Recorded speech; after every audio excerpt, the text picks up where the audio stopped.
Welcome back to the Gridiron Expert. Week 4 is shaping up to be a big one in the world of college football. We've got 4 ranked versus ranked matchups. We'll be breaking those down individually over the course of this week. But we've also got a handful of big-time, underrated games that will not just greatly affect the rankings, but will greatly affect these individual conferences as we start to begin conference play around the country. And that's what we're here to break down today. The top 5 underrated games of Week 4. These are the games you do not want to miss and games that we're going to predict right now. So welcome back to the Gridiron Expert, guys. We're so glad you could join us today. As always, please continue to like, comment, subscribe, share our videos, and of course, check out everything down in the description below. That includes our website, thegridironexpert.com, home of our exclusive expert picks, some of the best college football and NFL spread picks in the entire country, beating out over 80% of the national handicappers each of the last 6 years. And that is once again shaping up and going to be the case again this year. Already off to a great start, going to remain the case as we progress through this season. So do not miss out on that. A link for that down in the description below. Go win big with us today. Our Week 4 picks are coming out tomorrow on Wednesday, so you don't want to miss out and become a member of our GE Nation. So let's dive into it. We don't have our whiteboard over here today. The apartment's still greatly flooded, so we're trying to make do with our little corner that's not flooded. We're going to start over in the ACC. NC State at number 21, Clemson. This, over the last few years, has always been one of the most highly anticipated ACC matchups. But this year, it's lost a little bit of its luster, right? Especially now that Grayson McCall will not be playing for NC State. And, you know, this was supposed to be the year, man. This was supposed to be the year that NC State was going to break through and being a true ACC title contender. Everything was shaping up great for them, and it just hasn't gone well. They looked horrible against Western Carolina in Week 1. They got annihilated by Tennessee in Week 2. Then lost McCall in Week 3 and only beat Louisiana Tech by 10, 30-20. The thing is, the ACC is still right in front of them, right? All their goals and hopes are still right in front of them. They only have one loss. It's in the non-conference. A win over Clemson changes everything. Problem is, it's not going to happen. NC State has not won at Clemson since 2002. They are now starting a freshman quarterback in C.J. Bailey in Death Valley, one of the most difficult places to play in the entire country. And Clemson, despite what you may think, is still a pretty dang good football team. Yeah, they looked horrible against Georgia. Who doesn't? Don't say Kentucky. They looked horrible too. That was just a god-awful game. Look, the Tigers have an offense, right? At least we saw that against App State. Cade Klubnik had 7 touchdowns against the Mountaineers. 378 passing yards, 5 passing touchdowns, 2 rushing touchdowns in there as well. This defense for Clemson is still one of the best in the ACC, and I will stand by that. So you've got a Clemson team rested at home, facing a freshman quarterback that's hardly seen the field in his career. The Tigers are licking their chops, and they will win big on Saturday afternoon. Moving on to the ACC still. Georgia Tech at number 19, Louisville. It's a big week in the ACC. This is an intriguing game to me between two teams that actually have pretty good offenses. And if it's anything like last year's matchup, we're in for a treat, right? Last year's game, Week 1, Georgia Tech, Louisville, first game of the Jeff Brom era with the Cardinals, and Louisville found themselves down 28-13 before rallying in the second half to win 39-34. They outscored Georgia Tech 26-6 in the second half. But look, you look at Georgia Tech. They've got a veteran quarterback in Haynes King who's playing great ball. 962 yards, 6 touchdowns, has also rushed for over 150 yards on the year. Jamal Haynes has been phenomenal at running back, over 200 yards and 4 touchdowns. 4 players have at least 100 reception yards. The lone loss for Georgia Tech this year was on the road at Syracuse. And in that game, the running game got kind of stifled, only rushed for a little over 100 yards in that game, and their secondary got torched by Kyle McCord. That's the recipe for success for Louisville in this game. And that is why I am picking Louisville to win this game on Saturday. The Cardinals have a great passing attack. Tyler Shugg, 581 yards, 6 touchdowns, 0 interceptions on the year. 3 players have at least 100 rushing yards already. Ja'Cory Brooks has been phenomenal at wide receiver. And Louisville is just a different animal at home. They were phenomenal last year at home under Jeff Brom. Not so great on the road or neutral site. This game is going to be at the home for the Cardinals. The defense is extremely underrated. Already has 9 sacks on the year. This is going to be just a little bit too much for Georgia Tech to handle. The Yellow Jackets keep it close in the first half. Louisville pulls away in the second half. Cardinals win, and they give the Yellow Jackets their second loss of the season. We've got 3 more games to predict here on the channel. Big games that you do not want to miss. But first, a quick word from our sponsor. We've got a new sponsor for the show this season, Chris Gates Fitness and his online fitness training camp. Training Camp is a monthly fitness program designed specifically for football fans, and it's like nothing I've ever seen before. With hundreds of different workouts and exclusive content such as the calorie calculator and, my personal favorite, the low-calorie, high-protein tailgating cookbook, Training Camp is a must for any football fan looking to get or stay in shape.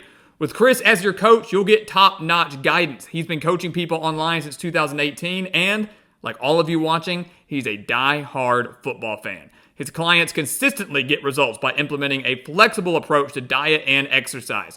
So if you're interested in getting brand new workout programs every month, fitness challenges every month to push you to develop healthy habits, challenges within the Training Camp community like weekly football pick'ems, access to live Q&As where you can get direct, personalized support from Chris with your health and fitness, and the support of a community of people there to encourage you every step of the way, you need to visit chrisgatesfitness.com/Gridiron Expert, the link down in the description below. Learn more, sign up today, and use our promo code GRIDIRON to get your first month for just $10.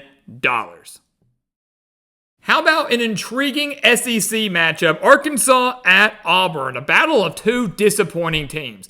The Razorbacks and the Tigers have already greatly disappointed their entire fan bases, and unfortunately one of them is going to be even more disappointed when this game is over on Saturday afternoon. You take a look at the Razorbacks. The Hogs, yeah, they've looked better than they did in 2023, and they're 2-1, which isn't bad, but they should be 3-0. They absolutely blew it against Oklahoma State, outgained the Cowboys by nearly 300 yards, and still found a way to lose, something only Arkansas could do. And then they looked horrible in their first game in Fayetteville against UAB, only beating the Blazers by, 10 points? It was just a very disheartening performance from the Hogs, especially, playing for the first time in front of their home crowd in Fayetteville, hoping to bounce back from that heartbreaking loss. It just wasn't good. Yes, the Hogs can run the ball. Jaquindon Jackson has been phenomenal for them so far this year. Taylon Green has been great on the ground, but he's got to learn to throw. He's missed a lot of wide open receivers over the last 2 weeks. Accuracy definitely a concern. That's not something you want to have a concern with as you head into conference play. Auburn, on the other hand, they've got concerns at quarterback. Peyton Thorne was horrendous in their game against California, threw 4 interceptions in a game that many expected Auburn to win. So they're 2-1 with a loss to Cal. Hugh Freeze thought the performance was so bad that he switched quarterbacks, removed Peyton Thorne, put in Hank Brown, and Brown threw for over 230 yards and 4 touchdowns in their 45-19 win over New Mexico. Here's the thing. Auburn didn't look great in that game either. The stats for Brown were great, but Auburn only led 17-13 at halftime. It was a 31-19 game in the fourth quarter before Auburn got 2 more touchdowns to really make it look worse than it really was. They allowed 448 yards of offense to the Lobos, including 157 on the ground. So if Auburn hasn't fixed their defensive front seven, Arkansas, who's been phenomenal on the ground, whose offense has looked great under Bobby Petrino, could run wild against the Tigers and find a way to win this game. Not going to rule that out at all. But ultimately, I am going with Auburn for a lot of different reasons. Right now, even though Hank Brown's young, hasn't played a whole lot, he is right now the better quarterback, at least when it comes to throwing. Taylon Green better at running, Hank Brown better at throwing. He's the more accurate quarterback. Also, history is on Auburn's side. The Tigers play very well at Jordan-Hare Stadium. Arkansas does not. The Razorbacks are 2-5 in their last 7 games at Auburn. They won the last time here back in 2022. Should have won in 2020 in that controversial Bo Nix fumble game. But regardless, Arkansas typically does not play well at Jordan-Hare Stadium. The home crowd going to be a little bit too much. The Razorbacks make too many mistakes. Auburn wins, and Arkansas down to 2-2. Back over to a non-conference game, Rutgers at Virginia Tech, a huge game for both of these programs as they prepare to enter conference play. And you can argue this is a bigger game for Virginia Tech, a team that already has 1 loss, can't afford another if they want to have any hope of their playoff dark horse team, hopes of a solid bowl game. This is a huge game for the Hokies. Last year, Rutgers won big, 35-16, behind a big day from Kyle Monangai, one of the best running backs in the country, had 143 yards and 3 touchdowns. This Rutgers rushing offense, again, is phenomenal in 2024. Kyle Monangai already has 373 yards and 4 touchdowns, and the Scarlet Knights have rushed for 614 yards through just 2 games. So this is a team that wants to run the ball, runs it extremely well, bullies you up front at the line of scrimmage, and that is Greg Schiano caliber ball. What else would you expect? The question is, can Virginia Tech stop that? Virginia Tech's rushing defense has been atrocious all year long. They allowed 181 rushing yards to Vanderbilt, 147 to Marshall, 243 rushing yards just last week to Old Dominion, although the Hokies did win that game rather comfortably. Those rushing numbers are concerning. But here's the thing. I fully expect Brent Pry to sell out on the run. I don't have a lot of faith in Rutgers throwing the ball right now. Ethan Kaliak-Manis arguably is an upgrade at the quarterback position, and he's played well in their first couple of wins for Rutgers, but they haven't been against quality opponents. Now they're coming to Blacksburg, a very difficult place to play. The home crowd anxious for a win, anxious to revenge themselves after last year's loss to the Scarlet Knights. This Hokies defense already has 9 sacks on the year. I think they sell out on the run, force Rutgers to win the game through the air, something they don't want to do, something I think, unfortunately, they're not able to do. Virginia Tech wins a close game over Rutgers. Sticking with my preseason prediction here, wouldn't surprise me in the slightest, though, to see Rutgers run wild, but I think the Hokies defense comes through just barely.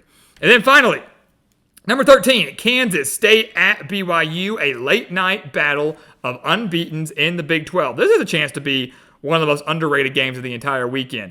Kansas State's coming off a 31-7 win over Arizona, who at the time was a top 20 team. BYU already exceeding expectations with their Week 2 upset over SMU and then crushing Wyoming just last week. The key there, though, just like the Rutgers-Virginia Tech game, is running the ball. More specifically, can BYU stop Kansas State running the ball? The Wildcats are averaging over 240 rushing yards per game through 3 games. DJ Giddens has been phenomenal. 324 rushing yards this season. Avery Johnson, been great. Young QB, slinging it left and right. Kind of unleashed him a little bit with the running game last week against Arizona. Was very impressed with him.